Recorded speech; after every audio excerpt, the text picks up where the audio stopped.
बिस्मिल्लाहिर्रहमानिर्रहीम। मैं हूं मोहम्मद अफजल नासिर भट्टी और आप देख रहे हैं मेरी जंग डिजिटल। हम इस वक्त मौजूद हैं फकीरिये वाला और दौले वाला के दरमियान दीपालपुर रोड पर। यहाँ पर सैकड़ों किसान इकट्ठे हो चुके हैं। उनका मुतालबा ये है कि ये जो नाला है KTWMA का, जिसे हम कहते हैं कसूर टैनरीज वेस्ट मैनेजमेंट एजेंसी, जिसको हम ट्रीटमेंट प्लांट भी कहते हैं, उनका जो नाला है निकास के लिए उन्होंने बनाया हुआ है, जिसमें सारा केमिकल डाला जाता है। उनका किसानों का कहना है कि वो जो नाला है वो ओवरफ्लो हो जाता है बारिशों में और उसमें जहरीला मवाद होता है, जानलेवा केमिकल उसमें होते हैं। जब नाला ओवरफ्लो होता है तो उनकी फसलों में चला जाता है, जिससे उनकी फसलें बर्बाद हो चुकी हैं और बर्बाद हो रही हैं। इस हवाले से हम किसानों से बात करेंगे। क्या बात करना चाहते हैं और क्या इंतजाम है इस सिलसिले में?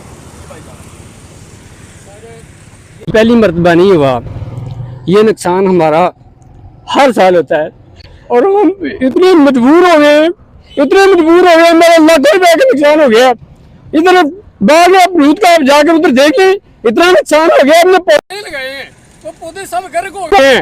फिर इधर फसल खड़ी हुई है, इधर धान की फसल खड़ी हुई है। कितनी दफा इधर से पानी टूट कर तो हमारे गाँव में चला जाता है और इतना जहरीला केमिकल है और उसमें और फसलों पे इतना नुकसान हो जाता है। एक दफा जब ये पानी लग जाता है तो फिर दोबारा वो जमीन बोने की काबिल नहीं होती, दोबारा उस जगह में फसल नहीं होती और वहां से पानी के बीच से गुजरा भी नहीं जा सकता।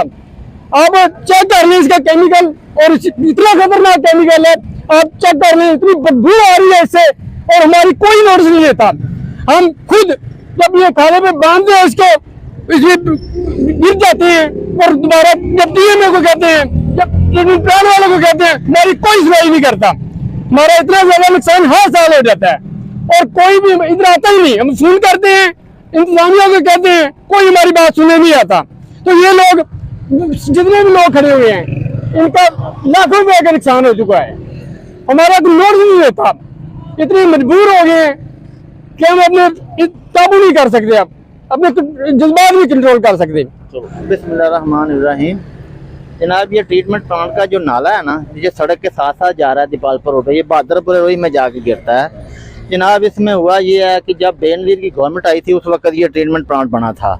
उस वक्त इन्होंने सेवरेज किया था, 2-3 किलोमीटर इन्होंने ओपन किया था, बकाया इन्होंने सेवरेज किया था। वो सेवरेज जो है वो सारा टूट चुका है, वो नीचे गिर गया है, पानी क्रॉस नहीं करता। जब बारिशें होती हैं तब ये पानी सारे का सारा ओवर होके हमारी फसलों में आ जाता है और इसमें केमिकल इतना जहरीला है कि अगर जानवर गिर जाए उसके बाल भी खत्म हो जाते हैं, वो बेचारा चलने के काबिल नहीं रहता। जब फसल में ये पानी चला जाता है 2-3 साल हमारी फसल नहीं होती। हर साल हमारा लाखों रुपए का नुकसान होता है। दौले वाला, फकीरिये वाला, टोलवा वाला, ये तीनों गांव जो है ना ये डूबते हैं, हर साल डूबते हैं और बहुत ज्यादा नुकसान होता है। हम DCO कसूर को, वज़ीर आला पंजाब से पुरजोर अपील करते हैं कि हमारा ये मुतालबा है ना, इसको हल करवाया जाए। खुदारा, हम छोटे छोटे जिम्मेदार हैं, हमारा बड़ा बुरा हाल है। मुजम्मल हुसैन मेरा नाम है, गांव फकीरिये का मैं जिम्मेदार हूँ। मोहतरमा बेनजीर भुट्टो साहबा ने एक खाला बनवाया थी ट्रीटमेंट प्लांट, उस तो बाद 8-10 साल सही चले। हमारे लिए वो अजाब बने हुए। हम DCO कसूर को कहते हैं, हमारी सुनता नहीं। AC साहबा को कहते हैं, वो भी नहीं सुनती। इधर पानी हमारी जमीनों में चला जाता है, जमीनें तबाह हो रही हैं। ये आज यानी 8-9-10 साल से जमीनें तबाह हो रही हैं। जिस जमीन में एक दफा पानी चला जाता है वो 5-4 साल जमीन बोने के काबिल ही नहीं रहती। यहाँ पे मुंजी हर साल जब बारिशों का वक्त आता है तो हम यही परेशान होते हैं। अपनी मदद आप को ट्रैक्टरों से को किसी तरह तोड़े अगर रख के पानी बांध करते हैं, फिर टूट जाता है। इस तरह हमारा नुकसान लाखों करोड़ों रुपए का जिम्मेदारों का नुकसान हुआ है। बिस्मिल्लाहिर्रहमानिर्रहीम। मेरा नाम मोहम्मद असलम है जी। ਅਸੀਂ ਇਸ ਟਾਈਮ ਦੀਪਾਲਪੁਰ ਰੋਡ ਦੌਲੇ ਵਾਲਾ ਤੇ ਫਕੀਰੀ ਵਾਲੇ ਦਰਮਿਆਨ ਖੜੇ ਹਾਂ।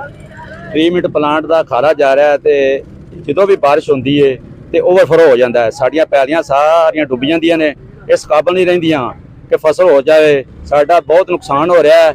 बार DCO साहब से रिक्वेस्ट की है, MNA साहब से की है, MPA साहब से की है, साड़ी कोई नहीं सुनता। ਸਾਡੀ ਇਹ ਰਿਕੁਐਸਟ ਹੈ ਕਿ ਮਿਹਰਬਾਨੀ ਕਰਕੇ ਨਾ ਇਹਦਾ ਮਸਲਾ ਹੱਲ ਕੀਤਾ ਜਾਵੇ। ਅਗਰ ਤੇ ਨਹੀਂ ਕਰਨਾ ਤੇ ਫਿਰ ਆਖਰੀ ਕੋਈ ਸਾਡੀ ਜ਼ਿਮੀਂਦਾਰਾਂ ਨੂੰ ਇਹ ਹੱਲ ਹੈ, ਅਸੀਂ ਟ੍ਰੀਟਮੈਂਟ ਦੇ ਪਲਾਂਟ ਦੇ ਉੱਤੇ ਜਾਵਾਂਗੇ, ਉੱਥੋਂ ਜਾ ਕੇ ਟਰਾਲੀਆਂ ਤੇ ਮਿੱਟੀ ਦੇ ਲੈ ਕੇ ਜਾਵਾਂਗੇ ਤੇ ਅਸੀਂ ਜਾ ਕੇ ਉਹਨੂੰ ਬੰਦ ਕਰਾਂਗੇ। ਫਿਰ ਜਿਵੇਂ ਹੋਵੇ ਦੀ ਪਰਚੇ ਹੋਣ ਦੇ, ਦੁਨੀਆ ਵੇਖੇ ਦੀ ਵੀ ਕੀ ਹੁੰਦਾ ਹੈ। ਇਹਦਾ ਪਾਣੀ ਦਾ ਬੰਦੋਬਸਤ ਕੀਤਾ ਜਾਏ। ਸਭ ਤੋਂ ਵੱਡੀ ਜ਼ਿਆਦਤੀ ਇਹ ਆ ਨਦੀਮ ਪਾਰਕ ਦਾ ਪਾਣੀ, ਈਡਨ ਗਾਰਡ ਦਾ ਪਾਣੀ, ਕੋਈ ਆਪਣਾ ਬੰਗਲਾ ਕਬੋਵਾ, ਟਿੱਬੀ ਵੇੜੇ ਦਾ ਪਾਣੀ, ਜਿੰਨਾ ਪਾਣੀ ਚੁੱਕਦੇ ਨਾ ਉੱਥੇ ਟਿਊਬਵੈਲ ਲਾਏ ਨੇ ਟ੍ਰੀਟਮੈਂਟ ਪਲਾਂਟ ਦੇ ਸਾਹਮਣੇ, ਉਹ ਜਦੋਂ ਬਾਰਿਸ਼ ਹੁੰਦੀ ਹੈ ਸਾਰੇ ਚਲਾ ਦਿੰਦੇ ਨੇ, ਸਾਡੀਆਂ ਸਾਰੀਆਂ ਫਸਲਾਂ ਡੁੱਬ ਜਾਂਦੀਆਂ ਨੇ। ਸਾਡੀ ਉਹ ਰਿਕੁਐਸਟ ਕਿ ਇਹਦਾ ਮਸਲਾ ਹੱਲ ਕੀਤਾ ਜਾਵੇ। ਹਾਂਜੀ, अस्सलाम वालेकुम जनाब दूजा साडा ना फसल बार बार हर साल हर महीने ही डुबदा रहिंदा है ते पर 8-9 लाख दी पनीरी डुब गई ते ओह ट्रीटमेंट प्लांट तो मुड़ के क्रेन लिआंदे ने तां भी नहीं बचदा पानी ते सारे ना मिसाल टोलमा वाला फकीरी वाला सारा आबादार हुआ पिया। ਕੀ ਕਰਨਾ ਚਾਹੀਦਾ ਹੈ? ਇਹਦਾ ਕੋਈ ਹੱਲ ਇਹਦਾ ਸੋਚਣਾ ਚਾਹੀਦਾ, ਕੋਈ ਪਲਾਨ ਇਹਦਾ ਬਣਾਉਣਾ ਚਾਹੀਦਾ ਇਹਨੂੰ। ਬਾਗ ਕਿਹੜਾ ਡੁੱਬਾ? ਬਾਗ ਆ ਡੁੱਬਾ ਤੇ ਕੰਡ ਮਗਰ ਉਹ ਵੀ ਡੁੱਬ ਗਿਆ, ਸੁੱਕ ਗਏ ਨੇ ਬੂਟੇ। ਹੁਣ ਦੱਸ। अस्सलाम वालेकुम जी, ਸਾਡਾ ਬਾਗ ਖਲਾ 8-10 ਕਿੱਲੇ ਤੋਂ ਡੁੱਬ ਗਿਆ। ਰਾਤ ਸਾਡੇ ਨਾਲ ਕੋਈ ਕੀਤਾ ਹੀ ਆਵੇ ਜ਼ਿਆਦਾ ਸਾਡਾ ਨਾ ਬਹੁਤ ਨੁਕਸਾਨ ਹੋਇਆ। ਅਮਰੂਦ ਜਿਹੜੇ ਸਾਡੇ ਸੁੱਕ ਗਏ ਨੇ, ਸਾਨੂੰ ਹਰ ਸਾਲ ਵੈਲ ਕਰਨਾ ਪੈਂਦਾ। ਸਾਡੇ ਨਾਲ ਤਾਮਨ ਕੀਤਾ ਹੀ ਹੋਵੇ, ਬੜਾ ਨੁਕਸਾਨ ਹੈ। ਕੋਈ ਸਾਡੇ ਨਾਲ ਆਹ ਟਰੈਕਟਰ ਲਿਆਣੇ ਘਰੋਂ ਉਹਦੇ ਨਾਲ ਬੰਨ੍ਹਨੇ, ਤੋੜੇ ਜਨਾਬ ਲਿਆਣੇ ਉਹਦੇ ਨਾਲ ਬੰਨ੍ਹਨੇ, ਗੰਦੇ ਪਾਣੀ ਵਿੱਚ ਵੜ ਕੇ ਕਈਆਂ ਨਾਲ ਬੰਨ੍ਹਨੇ, ਫਿਰ ਟੁੱਟ ਜਾਂਦਾ, ਫਿਰ ਬੰਨ੍ਹਨੇ, ਫਿਰ ਟੁੱਟ ਜਾਂਦਾ। ਸਾਡੇ ਅਮਰੂਦ ਸਾਰੇ ਸੁੱਕ ਗਏ ਨੇ, ਲਿਆਇਆ ਸਾਡੇ ਨਾਲ ਤਾਮਨ ਕੀਤਾ ਜਾਵੇ। ਸਾਡਾ ਬਹੁਤ ਨੁਕਸਾਨ ਹੋਇਆ। ਹਰ ਸਾਲ ਅਮਰੂਦਾਂ ਦੇ ਬਾਗ ਵਿੱਚ ਅਮਰੂਦ ਸਾਰੇ ਸੁੱਕੇ ਪਏ ਨੇ ਤੇ ਲਿਆਦਾ ਸਾਡੇ ਨਾਲ ਕੋਈ ਤਾਮਨ ਕੀਤਾ ਜਾਵੇ। ਸਾਡਾ ਖਾਲਾ ਅੱਗੋਂ ਬੰਨਿਆ ਜਾਵੇ ਤੇ ਨਵਾਂ ਖਾਲਾ ਬੰਨਿਆ ਜਾਵੇ ਤੇ ਸਾਡਾ ਨੁਕਸਾਨ ਬਹੁਤ ਜ਼ਿਆਦਾ ਹੈ। ਹਰ ਸਾਲ ਸਾਨੂੰ ਕਰਨਾ ਪੈਂਦਾ, 20-25 ਸਾਲਾਂ ਤੋਂ ਸਾਨੂੰ ਵੈਲ ਕਰਨਾ ਪਿਆ ਤੇ ਸਾਡਾ ਪਾਣੀ ਹਾਲੇ ਖਾਲਾ ਫਸਲਾਂ ਦੇ ਪਾਣੀ ਖੜਾ, ਦੋ ਬੰਦੇ ਅੱਗੇ ਖੜਾ ਰਹੇ, ਹੁਣ ਥੋੜਾ ਘਟਿਆ। ਕੋਈ ਨੁਕਸਾਨ ਸਾਡਾ ਥੋੜਾ ਨੁਕਸਾਨ ਹੋ ਗਿਆ ਤੇ ਸਾਡੇ ਨਾਲ ਲਿਆਦਾ ਕੀਤਾ ਜਾਵੇ, ਕੋਈ ਤਾਮਨ ਕੀਤਾ ਜਾਵੇ। ਮੇਰਾ ਨਾਮ ਮੁਜ਼ੱਫਰ ਹੈ, ਫਕੀਰੀਆ ਦਾ ਰਹਿਸ਼ੀ ਹਾਂ। ਸਾਡੇ ਇਹ ਰਿਕੁਐਸਟ ਹੈ ਕਿ ਖਾਲੇ ਦਾ ਦੁਬਾਰਾ ਤਮੀਰ ਕੀਤਾ ਜਾਵੇ, ਨਵੇਂ ਪੈਪ ਪਾਏ ਜਾਣ। ਜਨਾਬ ਤਾਂ ਅਸੀਂ ਤਾਂ ਪੀਣ ਦੇ ਪਾਣੀ ਤੋਂ ਬਾਜ਼ਾਰ ਹੋ ਚੁੱਕੇ ਹਾਂ। ਸਾਰਾ ਪੂਰੇ ਦੋਲੇ ਵਾਲਾ ਫਕੀਰੀਆ ਟੋਲੋ ਸਾਰਾ ਪਾਣੀ ਖਰਾਬ ਹੋ ਚੁੱਕਿਆ ਹੈ। ਕਿੰਨੇ ਵਜ੍ਹਾ ਤੋਂ ਬੱਚਿਆਂ ਨੂੰ ਬਹੁਤ ਜ਼ਿਆਦਾ ਬਿਮਾਰੀਆਂ ਲੱਗ ਰਹੀਆਂ ਨੇ। ਸਾਡੀ ਰਿਕੁਐਸਟ ਜਨਾਬ ਜੀ ਗੌਰਮੈਂਟ ਕੇ ਸਾਡਾ ਕੇ ਹੱਲ ਕੀਤਾ ਜਾਵੇ। चलो बिस्मिल्लाहिर्रहमानिर्रहीम। गल है जी ना, मतलब हर साल ये पानी जिस सावन भादरों आवा ना जी उस वक्त उछल जाता है जी। मतलब उछलता है फकीरिया वाला और दौले वाला और टोलमा वाला। मतलब छोटे छोटे जिमीदार ने 2-2 एकड़ दे, 1.5 एकड़ दे, 6-6 कनालों के, 7-7 कनालों के, इन्हों का मसला ना बहुत ज्यादा नुकसान होता है। ये पानी की वजह तो, गंदे पानी की वजह तो, ट्रीटमेंट प्लांट के पानी की वजह तो। सब तो ज्यादा चोरी मजीद का मतलब चोरी मुजम्मल का, मतलब पनीरिया काश करते हैं 2-3 कनाल, 2-2 कनाल के मालक ने जी। दूसरे दौले पुल ते मौली मुख्तियार साहब का मदरसा है, उनके भी पानी वड़ जाता मस्जिद च भी। मतलब उनका जो उछलता दूसरी गल भी साढ़े इलाके के जिम्मेदार ने, छोटे ने जिम्मेदार ने 6-6 कनाल के, उन्होंने मतलब 2-3 एकड़ बाग है अमरूदां का, वो हर साल तबाह हो जाता। पिछले साल जो जिम्मेदार लिया जो माली ने तकरीबन 6 लाख रुपये नुकसान करके गया जी।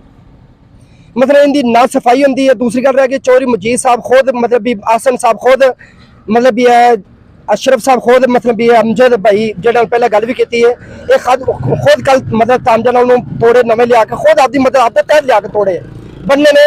इन्हें कोई प्लाट वाला कोई इन्ने बंदे नहीं सी है जो खुद पानी बन के भी साढ़ा चले जाए। मशीनरी उन्होंने इस तरह की जो मतलब भी बड़े ने सारे खा जाते हैं, जो छोटे ने वो धक्के स्टार्ट ट्रैक्टर लैके आ जाते हैं। फिर कहते हैं तुम स्टार्ट कितों कराइए ट्रैक्टर। तोड़े लाने गए तकरीबन घंटा 1.5 घंटा बंद तोड़े लिया तो लाजता है। उन्हें चलो जिन्ना को साड़ी जरूरत सी उन्ना पानी साढ़े अंदर वड़ गया, जिन्ना साढ़ा नुकसान करना से। तकरीबन 1.5 से 2 फुट पानी कल का हाले तक बाग दे खड़ा। चौधरी मजीद साहब तुसी पनीरी चेक कर लो, उनदे च भी पानी खड़ा। मतलब जो एडा जिमीदार नहीं तगड़ा है जिंदी जमीन 2 एकड़ वो पनीरी कर बीज के मतलब छोटिया फसलें बीज के आपका गुजारा करता है। इनका मसला भी कोई हल किया जाए। मतलब जिन्हें तुसी खुद जाके चेक कर लो, वजीर आला साहब मरियम नवाज साहब खुद चेक कर लो, जितने भी जिम्मेदार ने ट्रेडर मतलब दुकान बनाई उनके अगो ट्रेडर लंघ गया, खाला बह गया उतो ਪਲਾਂਟ ਬਹਿ ਪਾਣੀ ਬਹਿ ਉੱਥੋਂ ਮਸਲਾ ਵੀ ਪੈਪ ਬਹਿ ਗਏ ਨੇ ਉੱਥੋਂ ਕੀ ਕਰਦੇ ਨੇ ਥੱਲੋਂ ਉਹਨੇ ਨੱਪ ਦਿੰਦੇ ਨੇ ਉੱਤੋਂ ਖੁਦ ਆਪਦੀ ਉਹ ਪੁਲ ਬਣਾ ਕੇ ਆਪਦੇ ਆਮਦ-ਰਫਤ ਸ਼ੁਰੂ ਕਰ ਦਿੰਦੇ ਨੇ। ਕੋਈ ਵੀ ਤੁਸੀਂ ਮਤਲਬ ਵੀ ਪਲਾਂਟ ਤੇ ਲਾ ਕੇ ਬਹਾਦਰਪੁਰੇ ਤੱਕ ਚਲੇ ਜਾਓ ਹਰ ਜਗ੍ਹਾ ਤੋਂ ਖਾਲਾ ਤੁਹਾਨੂੰ ਟੁੱਟਿਆ ਨਜ਼ਰ ਆਵੇਗਾ ਬੈਠਾ ਨਜ਼ਰ ਆਵੇਗਾ ਉਹਦੇ ਚ ਪਾਣੀ ਦੀ ਗੁਜ਼ਰ ਬਸਰ ਨਹੀਂ ਹੈਗੀ ਬਿਲਕੁਲ।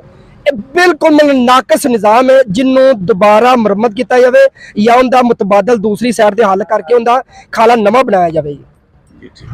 जी नाजरीन, जैसा कि आपने किसानों की बात सुनी है, उनका कहना है कि इस नाले की वजह से जो ट्रीटमेंट प्लांट का नाला है उसके जहरीले पानी जहरीले मवाद की वजह से उनकी फसलें तबाह हो रही हैं, बर्बाद हो रही हैं, बंजर हो रही हैं और उनका लाखों का नुकसान हो रहा है।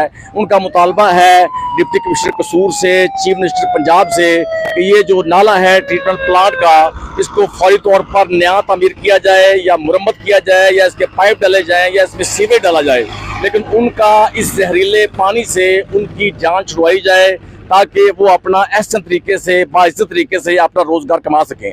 इसके साथ ही मोहम्मद अफजल नासिर भट्टी को इजाज़त दीजिए।